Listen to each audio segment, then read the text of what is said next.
Hey everybody, today we will be covering one of the most handiest tools that you will have in your pouch, the speed square, and all that it has to offer. Coming up.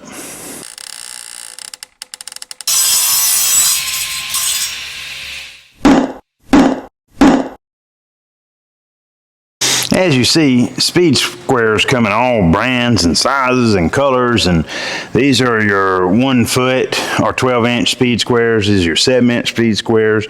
This is your 4.5-inch speed squares. Like I say, you can get any different size for the most part. And one of the big things, the original Albert Swanson came out with this guy, which this is a small one, but it's technically this guy. The rafter square, as some call it, a speed square, carpenter square, I've heard. A lot of different names, but for the most part, they all do the same thing. What constitutes a speed square is usually it's got a edge, if you can see here, that when you put on a piece of wood, you quickly put it up, there's your square line. But that's not the main reason. I mean, that's what a lot of people use it for, but there's a ton of things that this gentleman can do, and we're going to step into it. First thing you'll notice, it should be a perfect square. So you can easily take your wood, set it on it, mark a line, nice square line. And that's a 90 degree. So this is a perfect 90 degrees. I know a lot of you have done that. A lot of you have probably also taken it like this right here, set him on here, drawn one of them guys. That right there, 45 degree.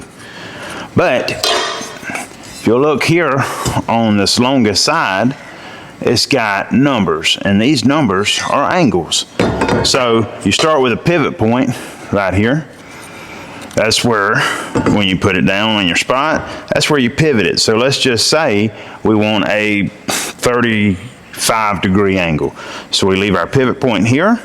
We take it and pivot until the edge of our board lines up with that 35 degree mark. So here's 25, 30, 35. So then we draw that line, and that is a 35 degree.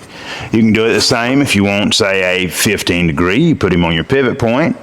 You pivot until the bottom of your board lines up with 15 degrees. Mark him, and that's a 15 degree.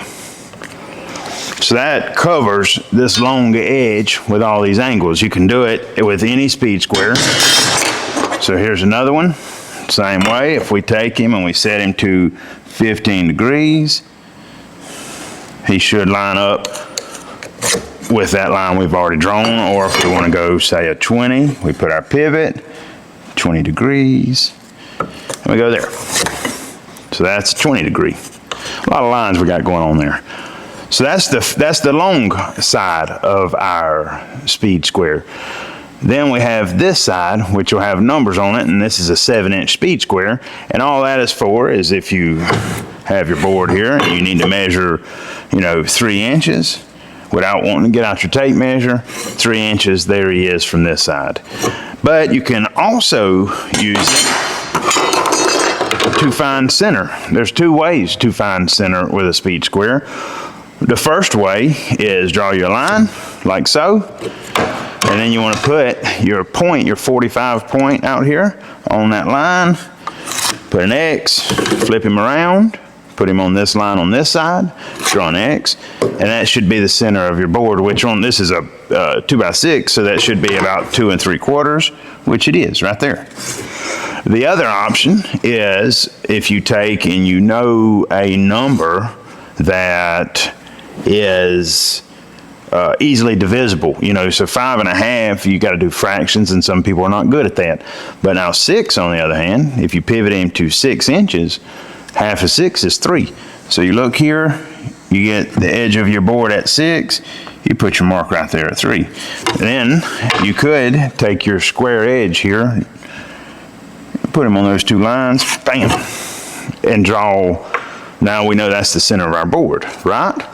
But once you find center, if you have one, so when you go to buying a speed square, you may want to look for this. See these notches?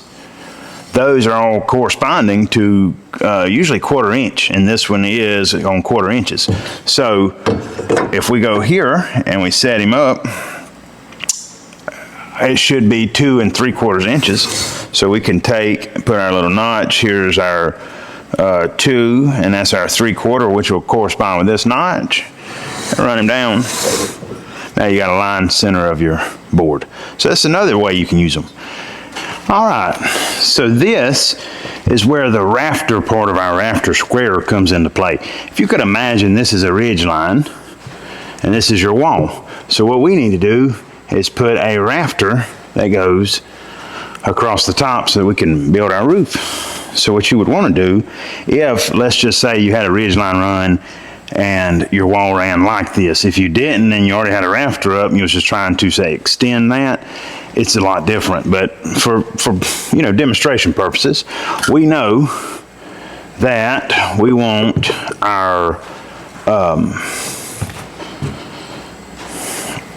rafter on here. So what you would do is run you a string, just like I got here. So we've got our string ran, and our 2x4 rafter will sit. We don't want it on top because we want to cut a bird's mouth, because you want something to be able to attach it to. So what we're going to do, we're going to leave 2 1/4 inches of meat for our bird's mouth. So there, that means that's what we're going to leave intact, that won't cut out. So now you see, there's where our rafter goes, and we'll let him go out to here. Distance we'll measure in a minute. So you want to take your speed square, take your pivot point, and set him right there on that string, right? And then, let's just go out here. So he's sitting on the string, and if we put him even with the string, he looks like that, right? So you take a speed square, a torpedo level, you put your pivot point on your string, and you get him level. And what we are looking at here is, you're looking at these common rafter values right here, which is the outside, not the inside. And we're showing about 3 1/4 because it's not quite a, we'll call it 3 1/2. Oh wait, let me get him level there. Yeah, we're gonna call him 3 1/2. But if you're having issues with that and you can't get it off of the string, you can also set a board there and do the same thing. Set your speed square up, set your level on him, and get him level. And we're still showing about 3 1/4. So that works for there. The other way to do this is to take a plumb bob, if you don't have a speed square, and hook your string directly over your pivot point, and then set him up here like so, and move him to where your 90° and your string are parallel, which it should ride right on the edge of your speed square, and then read your number, and we're still 3 1/4. So what we're going to do now is cut our 3 1/4 and check him. I got to thinking I probably ought to show you guys that. But we set him on here, our speed square, and mind you, you can do it, it don't matter how I'm holding it, that's just, so you're going to pivot him to where he's at 3 1/4 here on your common, and you draw that angle. Now if it makes it any easier, if you're say cutting these with a miter saw, that is about a 16°. So when you set it on your miter saw to cut him, you cut him at 16°. And then let's just say that we have him there, and we want whatever overhang. It's going to be the same angle because they should be parallel. So over here, we'll say we'll cut him at that length. And then lastly, all we need to know is our measurement from here to here for our bird's mouth. And we're going to go 19¼ inches.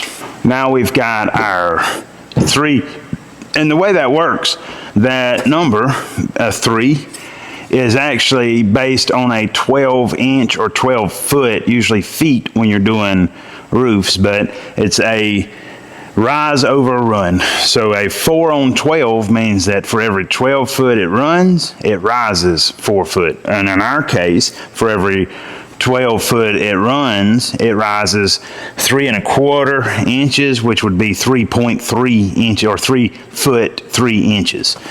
But we know our number now, which was 19¼ So we'll measure him, our 19¼ Now we'll use that pivot point to make a 3¼ degree line, like so. And then the way it works, if you'll look here, every one of them have this line right here. That one, let's see here, let me find him.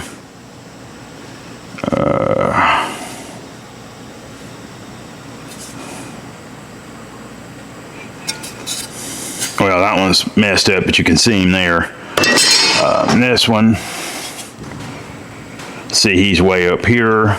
So anyways, you want to take that line and line him up with our 3¼ angle we just made here. Now you're going to take that line there, you see it coming across here, and you just line him up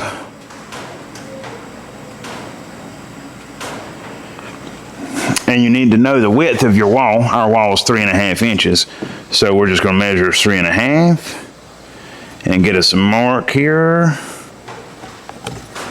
There we go. And then when those two line up to where this line and the bottom of your speed square line up at 3½, like so, we draw our line, and that's our bird's mouth. So let me cut him real quick. And there we go. What you end up with is our piece here. We pull him out, and there's your bird's mouth. So let's go see if he fits on our roof.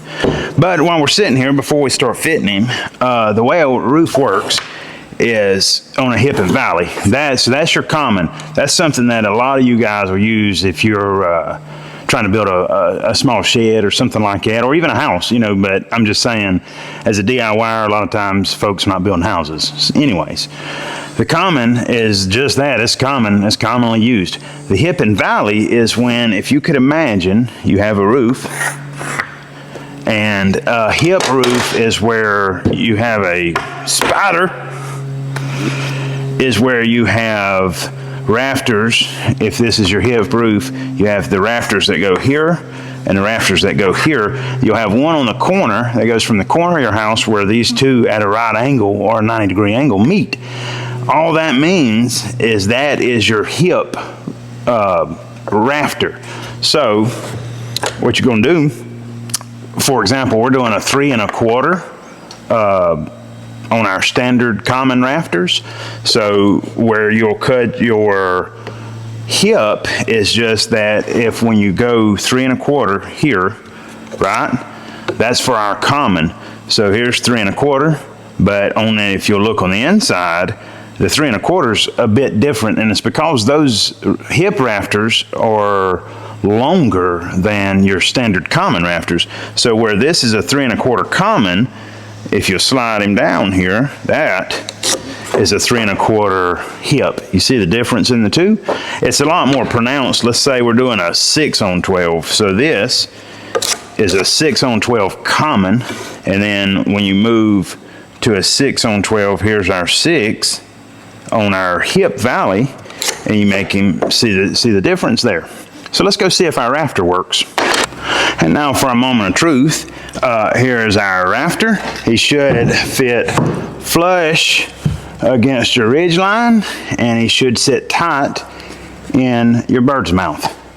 if you needed, say, 6 inches overhang, what you want to do is measure from there, and we got 7 3/4. So what you would want to do is just mark him there at 6 inches, and you know that he, once you cut him off, would be our 6-inch overhang. But you got to account for fascia and all that jazz, but that's not what this video is for. This video is for speed squares. And there you go, folks. That is how you use the common in the valley. So that should cover all 3 sides of our speed square. And I hope you enjoyed the video. If you have any questions, comments, if I missed anything, let me know. But I guess until next time, keep making dust.